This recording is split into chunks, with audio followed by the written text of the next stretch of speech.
Part 2, Banking Misconduct. Next, I went into the branch and asked account manager Michelle Wallace what happened to my overdraft protection. Plus, I asked her how a declined transaction could come back overdraft. Wallace started giving me her city slick fast talk and told me if I did not pay the $203 overdraft fee, she would close my account. So I paid the $203 and my account was in good standing ever since April 2011. Having said that, my account had been in good standing for 8 months with no dings.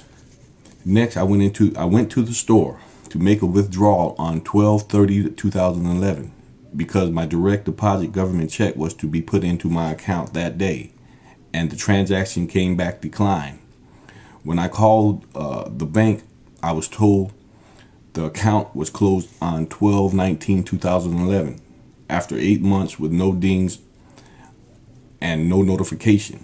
Nevertheless, on 12/30/2011, I went to the Social Security office and tried to get an emergency check, and I was told the person that wrote the emergency check was gone for the day, and I could come back on 1/4/2012 after the second government check was to be posted to my account. With that, I went back to the office on the 4th, and the Social Security clerk, Mr. Riggins, called Bank of the Sierra. When I asked about the account information, I was transferred to Michelle Wallace, who told me the account was closed on 12/19/2011. With that, this letter will be forwarded to my banking expert witness, FDAC, as well as the Better Business Bureau to review unfair business practices, banking misconduct, criminal negligence, intentional neglect, discrimination, and business tort. The account manager's aggravation and reckless negligence are intentional, and damages should be calculated in the civil complaint. If it takes 30 days to close an overdrafted account with a negative balance, it should take at least 30 days to close an account with a positive balance for the last 8 months. I know a company or bank has the right not to do business with anyone, but when you have a positive account for the last 8 months, the company should only be allowed not to extend any other account services. Plus, at least 30 days notice should be granted before closing a positive account if the bank was sold.